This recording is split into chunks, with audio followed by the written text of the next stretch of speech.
जय हिंद दोस्तों, आप सभी का स्वागत है आपके अपने YouTube channel smart study bye आलोक सर में। उम्मीद करता हूँ आप सभी एकदम मस्त होंगे, ज़बरदस्त होंगे और अपनी ही तैयारी में मस्त होंगे, व्यस्त होंगे। तो हम लोगों ने कल देखा था कि संख्या पद्धति में कुछ सवाल कर रहे थे, जैसे कि अभाज्य संख्या पे कर रहे थे। तो अभाज्य संख्या में हमने देखा कि वे संख्याएँ होती हैं जिनके केवल दो गुणनखंड होते हैं। वो दो गुणनखंड होते कौन से हैं? या तो एक होता है और एक वह संख्या स्वयं होती है। फिर हमने देखा कि कैसे होते हैं, कौन कौन से होते हैं। हमने देखा कि दो होता है, तीन होता है, पाँच होता है, सात होता है, 11 होता है, ऐसे करके हमने देखा था। फिर हमने कहा कि अब इसी में से बताना है कि सबसे छोटी अभाज्य संख्या क्या है। तो आपने कहा कि दो होता है, क्योंकि सबसे छोटी अभाज्य संख्या दो है।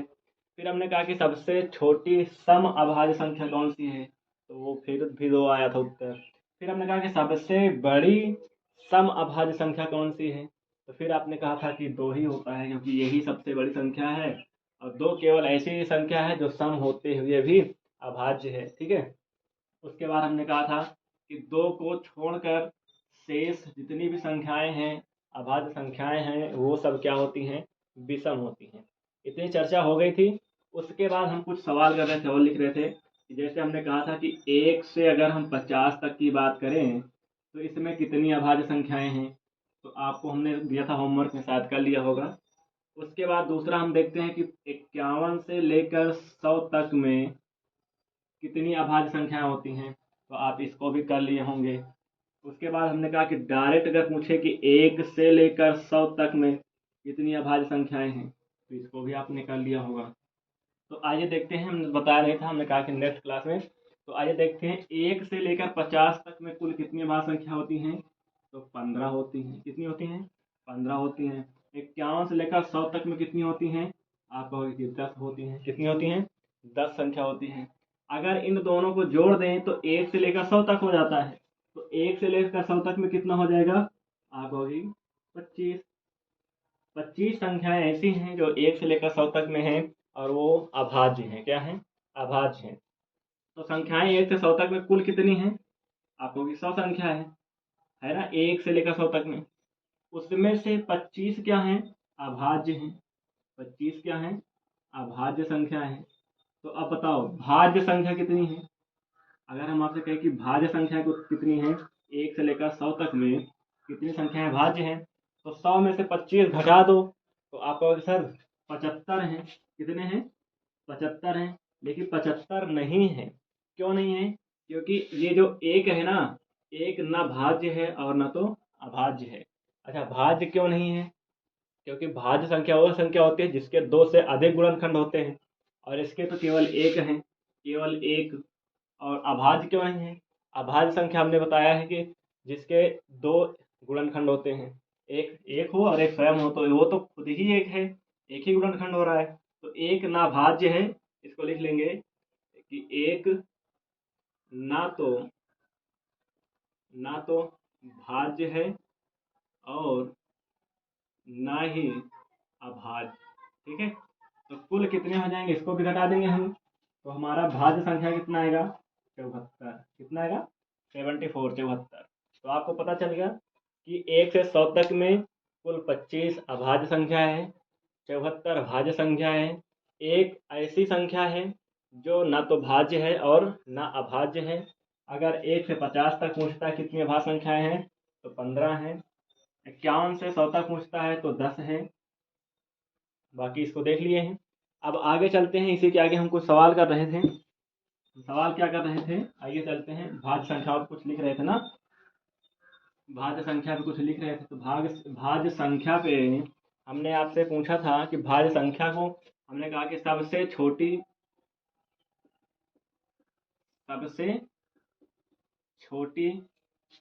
यौगिक संख्या बताइए।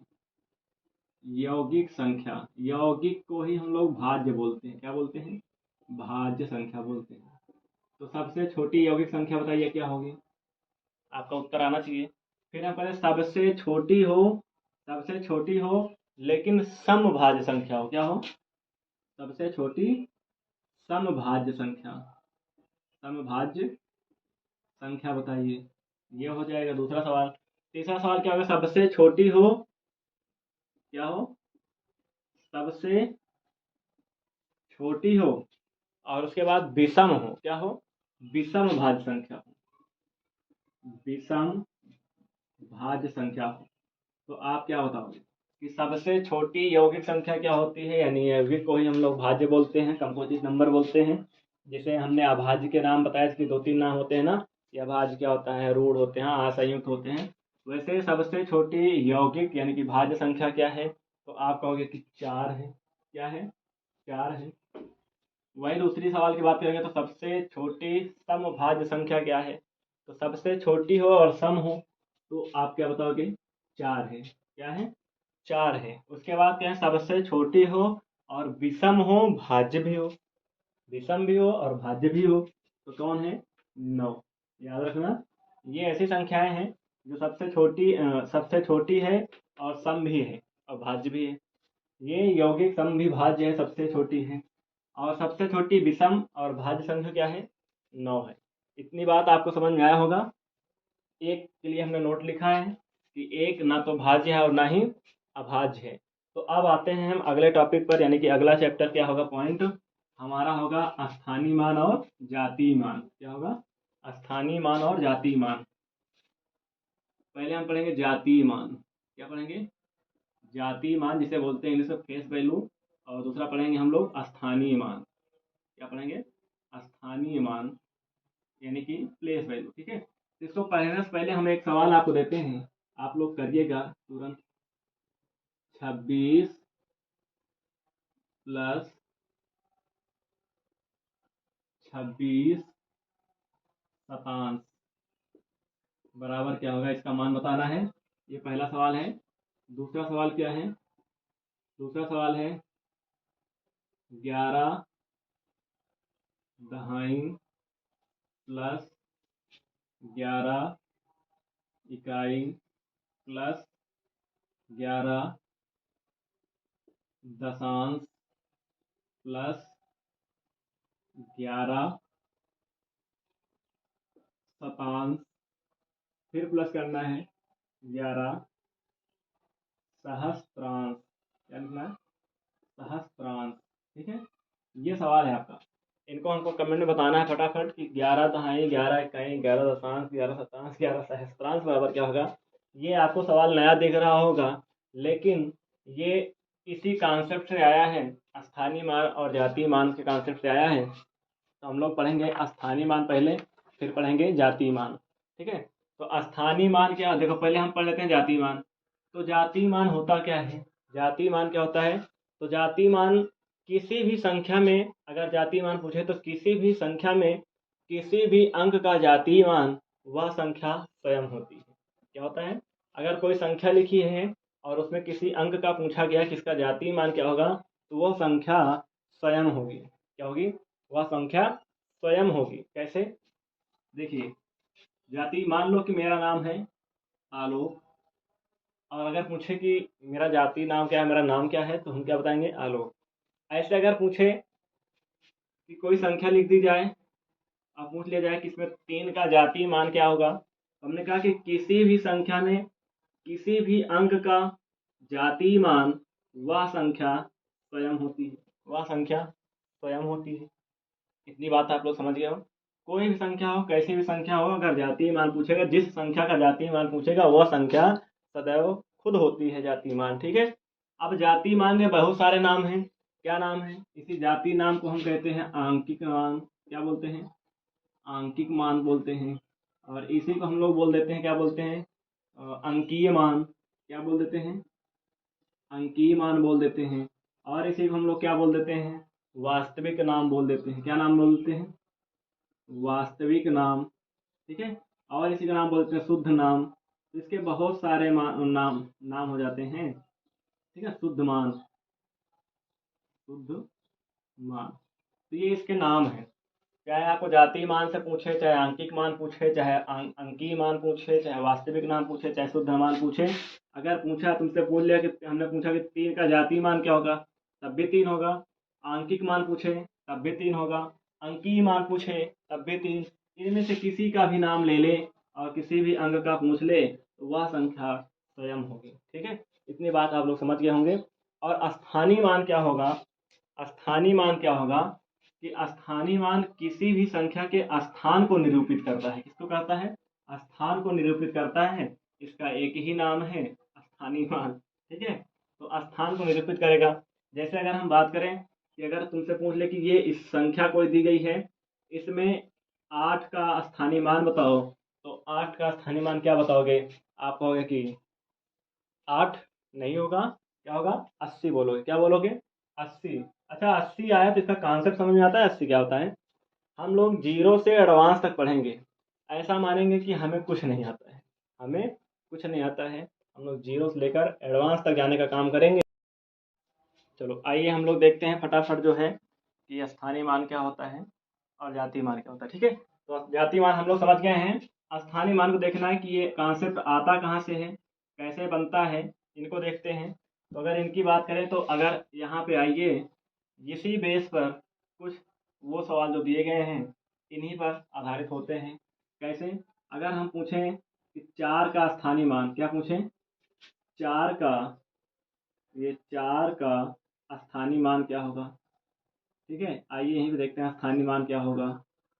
अगर इसकी बात करें कि बोल दे कि 8 का स्थानीय मान क्या होगा, अगर पूछे 3 का स्थानीय मान क्या होगा, फिर पूछे 6 का स्थानीय मान क्या होगा, फिर आपसे पूछे कि 5 का स्थानीय मान क्या होगा, किसका? 5 का स्थानीय मान क्या होगा, तो आप लोग देखिएगा फटाफट। देखो ये क्या है? इकाई है। क्या है? इकाई। ये क्या है? दहाई है। इतना तो आपको आता है, इकाई, दहाई, सैकड़ा, हजार, 10,000, यही है। तो ये 4 तो है, तो 4 इकाई है। क्या है? इकाई है। फिर 8 दहाई है। फिर 3 सैकड़ा है। फिर क्या है? 6 हजार है। फिर है 5, 5 तो है ही, कौन सा स्थान पर है? 10,000। किस पर है? 10,000। ठीक है, 10,000। इतनी बात समझ गए। अब यहाँ से आया क्या? यहाँ से निकल के क्या आया कि अगर ऐसा है कुछ तो 4 इकाई, तो इकाई का मतलब 1 से है, 4 एकम 4। 8 तो लिखा है, दहाई का मतलब 10 से है, तो 4 दहम 80 होगा, 8 दहम 80 हो जाएगा।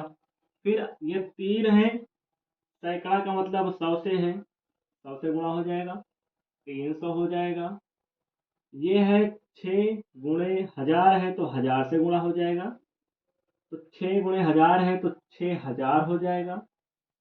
फिर यह है 5 गुणे 10,000 है, तो 10,000 से गुणा हो जाएगा, तो ये 50,000 हो जाएगा। ठीक है, इतने तो आसानी से हो जाएगा। ठीक है, अगर इतना निकालने लगेंगे तो हमें समय लगेगा, तो हमें एग्जाम में ऐसा नहीं करना है। हमें क्या करना है? सीधी सी बात है कि अगर जिसका मान पूछा है, अगर जैसे यहाँ पर 3 का मान पूछा है तो 3 लिखेंगे, 3 के बाद कितने अंक हैं? 2 अंक हैं, 2 जीरो लगा के बता देना है। ये है जुगाड़। ये क्या है? ये है जुगाड़ है। हमें इस तरीके, अगर सही मान पूछा जाए तो ऐसे निकाला जाता है, लेकिन हमें निकाल के दिखाना नहीं है, हमें सिर्फ उत्तर बताना है। तो जुगाड़ क्या है? जिसका पूछा जाए उसको लिखना है, उस अंक को लिखना है, उसके दाएं साइड जितने अंक उतने जीरो, जितने अंक उतने जीरो। ठीक है, ये हो जाएगा। चलो इतना समझ गए। अब आते हैं और आगे। अब इसी बेस पे जो वो सवाल दिया गया है उसी सवाल को हम देखते हैं कि जैसे लिखा है 26 + 26 शतांश ना, ये लिखा है 26 + 26 शतांश, ये लिखा है। अच्छा, इसका मान क्या होगा अगर पूछे? तो ये 26 तो 26 ही रहेगा, प्लस 26 शतांश। शतांश का मतलब है कि 100वां अंश। देखो शत प्लस अंश लिखा ना, तो शत मतलब 100, अंश का मतलब 100वां अंश। कोई मान लो एक संख्या है, उसका 100वां अंश अगर ऐसे निकालना है तो हम क्या करते हैं? हम लोग 100 से भाग देंगे किसको? 1 को। किसको भाग देंगे? 1 को। अब 1 में तो जाएगा नहीं, तो भाग देने का तरीका आप देख लो कैसे भाग देते हैं। कुछ लोग गलत तरीके से भाग भी दे लेते हैं, तो सही मेथड क्या है उसको देखते हैं। हम लगाएंगे तो समझ लो 1 अंक उतारेंगे, नहीं जाएगा। तो कुछ लोग करते क्या है कि एक जीरो और बढ़ा लेते हैं। तो एक बार में केवल एक ही अंक आता है, एक बार में कोई एक ही अंक उतरता है। अगर हमको चलना है तो एक बार में हम एक ही पैर तो बढ़ाएंगे, पहले दायां बढ़ाएंगे या फिर बायां बढ़ाएंगे, कुछ भी बढ़ाएंगे, लेकिन पहले एक ही पैर तो बढ़ाएंगे ना। एक साथ दोनों पैर कैसे बढ़ा सकते हैं? क्या उछल के थोड़ी जाना है हमको? हमको तो आराम से जाना है ना, मेथड से, तरीके से जाना है। तो हमने दशमलव लगाया तो एक अंक उतारा, नहीं गया, तो जीरो बार तो भाग जा सकता है ना। 100 जीरो जीरो हो गया। अब घटा लो, घटाएंगे तो उतना ही उतर के आएगा, 10 ही, 10 में से जीरो गया तो जीरो। अब दशमलव लगाए हैं तो अभी 3 अंक का दशमलव जीरो उतार सकते हैं, तो हमने एक बार उतारा था, एक बार और उतार लेंगे, एक बार और उतार लेंगे, तो अब जा सकता है। तो 100 इक्यानम 100, ये कट गया। ठीक है। तो एक का शतांश, एक शतांश बराबर मान क्या निकल के आया? 0.01, ये आया। इसी प्रकार से 26 शतांश है, तो 26 शतांश का मतलब सौवांश है, तो 26 का सौवांश निकालना है, तो हम लोग दशमलव लगाएंगे, एक जीरो बढ़ाएंगे, 100 दूनी 200 होगा, होगा, ये जीरो आया, 6 आया, एक कट गया, फिर दशमलव लगाएं, एक ये उतार सकते हैं, फिर 100 छक्के 600 हो जाएगा, ये सब कट गया। तो हमारा 26 शतांश का मान क्या आया?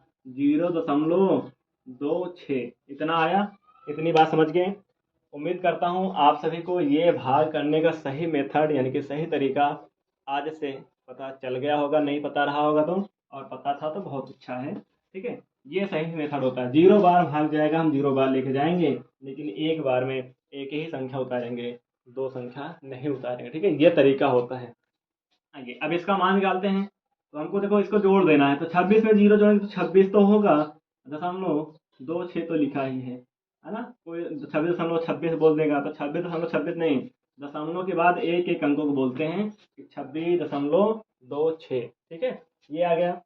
अब ये 11 दहाई, इसकी अगर हम बात करते हैं, इसको हल करते हैं, तो ये लिखा है 11 दहाई में 10 से गुणा, प्लस 11 इकाई में 1 से गुणा, प्लस 11 दशांश में 10वां अंश, तो 11 का 11/10 लिख सकते हैं का, 10वां अंश है। फिर प्लस 11 शतांश का मतलब 100वां अंश, फिर 11 सहस्त्रांश का मतलब होता है 1000वां अंश। ठीक है, ये होता है। अब इनको करेंगे हम अगर गुणा, तो 11 दहम्मा 110 होगा, कितना होगा? 110 होगा, प्लस 11 का नम 11 होगा, प्लस 11 को अगर हम 10 से भाग देंगे, 10वां अंश आएगा, तो 10वां अंश के लिए हम 1.1 कर देते हैं ना। एक एक जीरो है तो एक अंक बाद दशमलव, दो जीरो तो दो अंक बाद दशमलव, तो दो अंक बाद दशमलव कब होगा? जब 0.11 करेंगे, दो अंक बाद हो जाएगा, प्लस 3 जीरो तो 3 अंक बाद दशमलव, 0.011। ठीक है, ये सवाल बना, ये इनका स्थान है, ये मान है, इनको जोड़ना है। तो अगर हम जोड़ें कि 110 11 1.1, फिर कितना है? 0.11 है, फिर कितना है? 0.011 है। ये मान बताना था, ये वाला था। इनको जोड़ेंगे तो ये एक आएगा, एक एक दो आएगा, एक एक दो आएगा, दशमलव एक एक दो आएगा, दो आएगा, एक आएगा। तो अब समझ में आया कि 11 दहाई, 11 इकाई, 11 दशांश, 11 सहस्त्रांश और 11 शतांश बराबर इसका मान क्या होगा? तो 122.221, 122.221 ये होगा। ठीक है, उम्मीद करता हूँ समझ में आया होगा, और अच्छे से जाके हम लोग तैयारी करते भी रहेंगे, क्योंकि हमको जीरो से एडवांस तक जाना है। ऐसे सवाल कभी कभी एग्जाम में टपक पड़ते हैं। ठीक है, तो आइए आगे चलते हैं। अगर हम कहें कि यहीं से एक सवाल बनाए हम, और बताना है तुमको, क्या बताना है कि विस्तारित रूप जानते हो ना, 5 2 3, ऐसे ले लो, और मान लो 9 3 6, ये सवाल है। और पूछा है कि यदि, यदि तुम्हारा सवाल सुने कि ये संख्या है, अगर पूछे कि यदि, सवाल क्या बनाए, यदि इतना 52936 बराबर ए गुणे 10 घाते 4, ए गुणे 10 घाते 4 प्लस 2 गुणे 10 घाते बी प्लस प्लस ए गुणे, एक मिनट देखते हैं, ए गुणे 2 घाते 10, 2 गुणे 10 घाते 20, 9 गुणे 10 घाते C प्लस D गुणे 10 घाते, क्या बनाते, D गुणे 10 घाते 1 प्लस E गुणे 10 घाते 0 हो तो, ये आपका सवाल है, हो तो कह रहा है कि यदि 52,936 बराबर 1 घाते 10 गुणे 4, 10 घाते 4, 2 गुणे 10 घाते 20, इतना गुणे इतना इतना हो तो तुमको मान बताना है A plus B plus C plus D बराबर क्या होगा। ठीक है, प्लस डी प्लस ई बराबर क्या होगा भार। ठीक है, ये सवाल है आपका, आप लोग करिए फटाफट, तब तक हम बताते हैं आपको। तो ये मेथड कहाँ से आया है आगे देखते हैं हम लोग। ये जो सवाल दिया गया है ना, ये इन्हीं से आया है।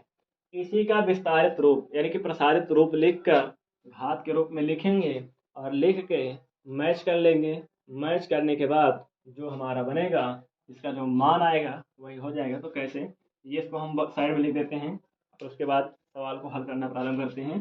देखिए कैसे, ये हमने कहा कि ए प्लस बी मान बताना है, A plus B plus C plus D plus E बराबर बताना है। ठीक है, ये हमारा प्रश्न है। सवाल ये दिया है, तो इसका हम प्रसारित रूप लिखेंगे। अगर प्रसारित रूप लिखेंगे तो ये होगा, कितने अंक हो गए, 4 हैं तो 4 जीरो, प्लस 2 है 3 जीरो, प्लस 9 है तो डबल जीरो, 3, ये 6, ये प्रसारित रूप हो गया। ठीक है, अगर इनको हम घात के रूप में लिखना चाहें, घात के रूप में अगर हम लिखना चाहें तो हमको पता है ये 5 तो होगा, गुणे 10 की पावर लगाना चाहे तो 10 की पावर कितने जीरो हैं, कितने जीरो हैं, तो आप लोग 4 है, कितने हैं, 4 है, 10 घाते 4 हो गया। ध्यान, ये 2 गुणे 10 घाते 3 हो गया, प्लस 9 गुणे 10 घाते 2 हो गया, फिर 3 गुणे 10 घाते 1 धन 6 गुणे 10 घाते 0, ये बन गया क्या, इसका प्रसारित मान बना लिए हमने। इनको क्या हम इस फॉर्म में लिख सकते हैं कि नहीं लिख सकते हैं, कहोगे जी लिख सकते हैं, क्यों नहीं लिख सकते हैं। अगर इसको हम गुणा करें तो 10 घाते 4 मतलब 4 जीरो है और 5 है, तो वही तो फिर बन गया ना, जितने जीरो उतने पावर लगा दिए हैं और ये प्रसारित रूप बन चुका है।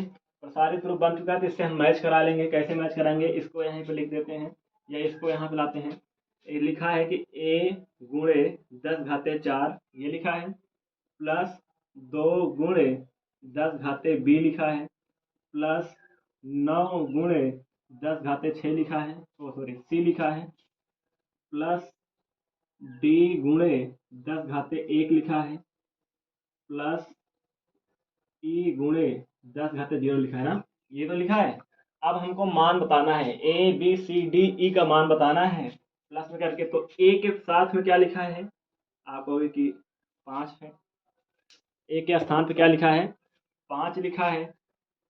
बी के स्थान पे क्या लिखा है, देखो फटाक से, 3 लिखा है। सी के स्थान पे देखो क्या लिखा है, कहोगे कि 2 लिखा है। डी के स्थान पे कौन लिखा है, 3 लिखा है।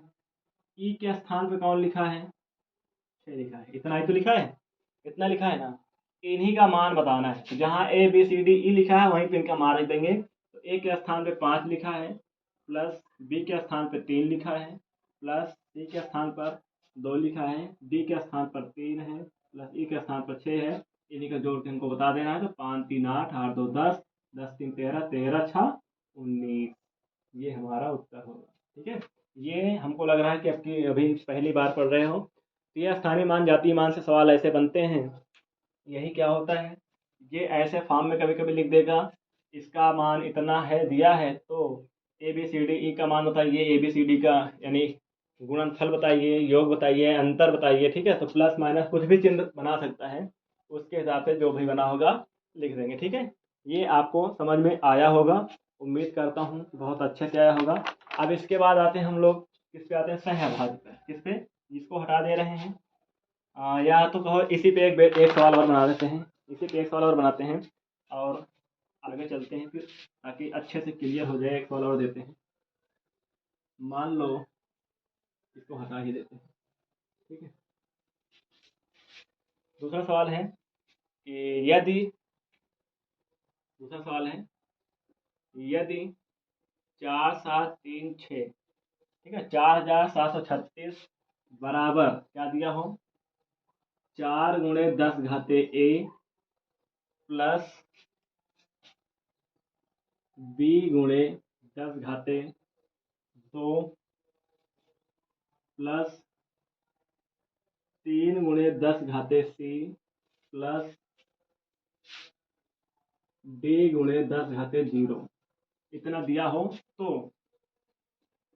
तुमको बताना है, क्या बताना है, ए बी सी डी का मान बताना है, ठीक है, इतना बताना है। चलिए आप लोग बताइए फटाफट, हम तब तक हल करते हैं। इसका हमको क्या बनाना होगा, प्रसारित रूप। अब हमको पता हो गया कि प्रसारित रूप कैसे बनता है। जैसे 4 का बनाना है तो 4 लिखेंगे, गुणे में 10 लिखेंगे, 10 के घाते कितने, 3 अंक हैं तो 3 लगा दो, 10 के घाते 3 लगा दो, ठीक है। इसी के सामने लिखते हैं यहीं पर, ताकि हमको दोबारा ना लिखना पड़े। तो हम लिखेंगे 4 × 10⁻³ अंक है, 3 घाते 3 प्लस 7 है, 7 × 10⁻2 क्योंकि 2 अंक हैं, प्लस 3 है, गुणे 10 घाते 1 अंक बचा, घाते 1 लगा देंगे, प्लस 6 है, यानी कि डी है, डी की जगह कितना है, 6 घाते 10 घाते कोई अंक नहीं था, 0, ठीक है। ये बना लिया हमने पावर फॉर्म में। अब इसका मान बताना है हमको, ए बी सी डी का मान बताना है। तो हमको देखेंगे ए के स्थान पर क्या है, 3 है, बी के स्थान पर क्या है, 7 है, सी के स्थान पर क्या है, 1 है, और डी के स्थान पर क्या है, 6 है, ठीक है। तो ये मान बताना है। तो हमको दिखा कि ए के स्थान पर 3 है, बी का मान कितना है, 7 है, सी का मान कितना है, आप कहोगे सी का मान कितना है, 1 है, और डी का मान कितना है, 6 है। तो ये हमारा ए बी सी डी का मान होगा। अब इसका गुणनफल भी पूछा जा सकता है, इसका योग भी पूछा जा सकता है, कुछ भी पूछ ले हम आसानी से बता देंगे, ठीक है। अब आइए चलते हैं आगे। सहअभाज्य, क्या पढ़ेंगे, सहअभाज्य संख्या। तो सहअभाज्य संख्याएं क्या होती हैं, सहअभाज्य संख्याएं वे संख्याएं होती हैं जिनका मासा 1 होता है। क्या होता है, जिनका मासा 1 होता है। सहअभाज्य को हम लोग क्या बोलते हैं, को प्राइम, इंग्लिश में क्या बोलते हैं, को प्राइम सहअभाज्य संख्या। तो सहअभाज्य संख्या क्या होती हैं, वे संख्या होती हैं जिन संख्याओं का मासा 1 हो, क्या हो, जिन संख्याओं का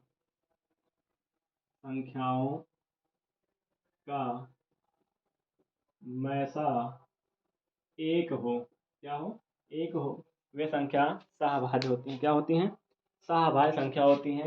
जैसे मान लो कि 3 और 4 का मासा क्या होगा, 1 होगा, क्या होगा, 1 होगा। क्यों, अच्छा सहअभाज्य संख्याएं क्या होती हैं, सहअभाज्य संख्याएं ऐसी संख्या होती है जिनमें कोई भी कॉमन नहीं होता है, कोई भी कॉमन नहीं होता है। कैसे, अब देखो मासा निकालना है, तो जैसे मासा निकालना है तो हमको 3 और 4 का मासा निकालना है, तो हम कहेंगे 3/4 कर लें। तो मासा निकालने भागवत तरीका से इसे निकालते हैं, 3 का नम 3 गया, इधर से बचा 1, फिर इस 1 से हमको भाग देंगे, किसको भाग देंगे, 3 को, तो 1 तिक्के 3। तो जो अंतिम भाजक होता है वही हमारा क्या होता है, मासा होता है। तो 3 और 4 का मासा कितना होगा, 1, यानी कि HCF कितना होगा, 1 होगा। अगर हम कहें कि 5 और 6 का मासा क्या होगा, क्योंकि 1, क्यों, क्योंकि ये सहअभाज्य संख्याएं हैं, इनका जो है मासा 1 होगा, ठीक है। ये सहअभाज्य संख्या हो गई। अब आइए हम लोग चलते हैं विभाज्यता के नियम पर। किस पर चलते हैं, विभाज्यता के नियम पर, ठीक है। विभाज्यता का नियम क्या कहता है, आइए, डिविजिबिलिटी रूल, विभाज्यता का नियम, ठीक है। डिविजिबिलिटी रूल, विभाज्यता का नियम क्या कहता है, इसमें हम लोग क्या क्या सीखेंगे, तो हम लोग सीखेंगे 0 का, 1 2 3 4 5 6। तो हम लोग सीखेंगे 1 2 0 1 2 3 4 5 6 7 8 9 10 11 13, और किसका सीख लेंगे हम लोग, 13 के बाद आगे में सीख लेंगे, 37 का, 17 का, सबका सीख लेंगे। तो एक एक सीखेंगे। तो आज हम एक 0 का, 1 का, 2 4 8 ऐसे सीख लेंगे, ठीक है। हम लोग सीखेंगे पहले 0 का, किसका सीखेंगे, 0 का नियम सीखेंगे। जीरो का नियम क्या कहता है। फिर सीखेंगे एक का नियम, किसका, एक का नियम। एक का नियम क्या कहता है।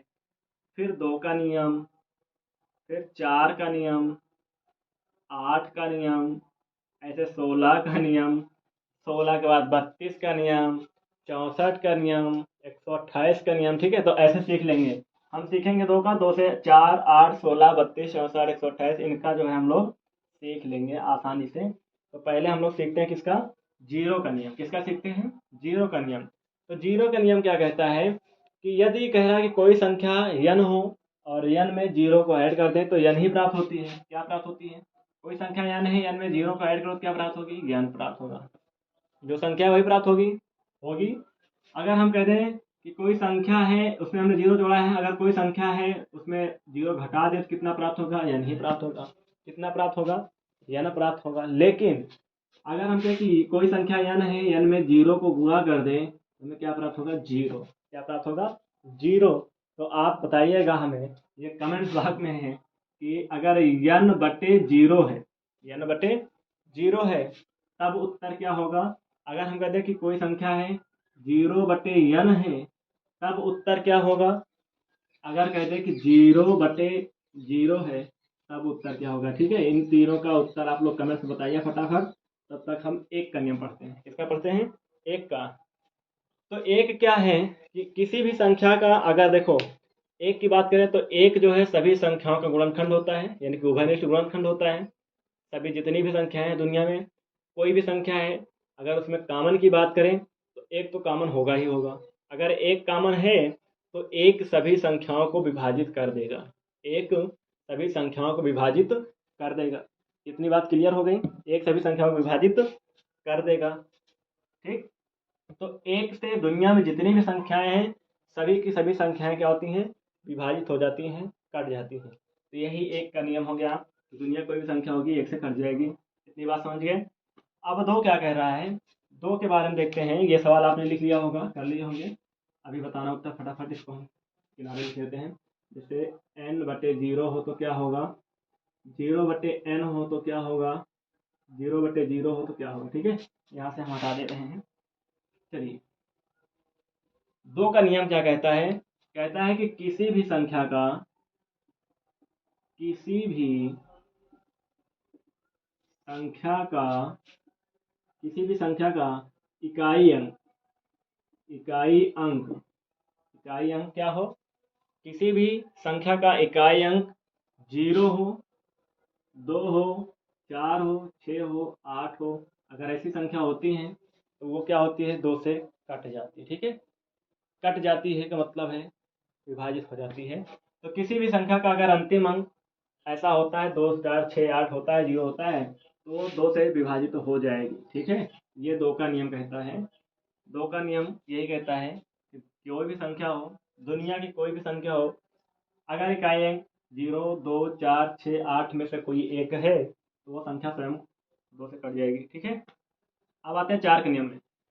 हमने देखा कि इसका अंतिम अंक, ऐसा कह सकते हैं कि अंतिम अंक भी कह सकते हैं। क्या कह सकते हैं इसको, अंतिम अंक कह सकते हैं। ठीक है, ये अंतिम अंक भी हो जाएगा। अगर चार के नियम की बात करें, चार के नियम कहता है कि किसी भी संख्या का अंतिम दो अंक, कौन से, अंतिम दो अंक, अंतिम दो अंक अगर चार से कट जाता है तो पूरी की पूरी संख्या चार से कट जाएगी। अच्छा, विभाज्यता का नियम जो है सवाल में बहुत सारे सवालों को आसानी से कर देता है। जैसे अभी हम सवाल एक दो करेंगे, तो आइए अभी देखते हैं। तो हमने कहा कि चार का नियम जो कहता है कि अंतिम अंक दो हो, अंतिम दो अंक जो भी हो, अगर वो चार से कट जाता है तो पूरी की पूरी संख्या चार से कट जाएगी। ठीक है, अच्छा क्यों, ऐसा क्यों हुआ, ऐसा इसलिए हुआ कि अंतिम अंक दो से कट रहा था, एक दो था तो इसलिए अंतिम अंक देख रहे थे एक। इस चार में अगर चार की बात करें तो इसमें दो दो हैं, एक दो रहा, एक दो था तो अंतिम अंक देख रहे थे, दो है तो अंतिम दो अंक देख रहे हैं। अगर आठ की बात करें तो इसमें तीन दो हैं, दो कितनी बार है, तीन बार है। तो आठ का नियम क्या कहेगा कि अंतिम, अंतिम तीन अंक, अगर आठ से कट जाता है तो वो पूरी की पूरी संख्या 8 से कट जाएगी। 16 में कितने 2 हैं? आप कहोगे 4 2 हैं। कितने हैं? 4 2 कैसे? 2 दूनी 4, 4 दूनी 8, 8 दूनी 16। 4 2 हैं। तो इसका नियम क्या बनेगा कि अंतिम जितने 2 हैं उतने अंक, अंतिम 4 अंक। ठीक है। तो 16 का नियम क्या कहता है कि अगर कोई भी संख्या दी है, अगर उसका अंतिम अंक 16 से, अंतिम 4 अंक 16 से कट जाता है, तो पूरी की पूरी संख्या 16 से डिवाइड हो जाएगी, कट जाएगी।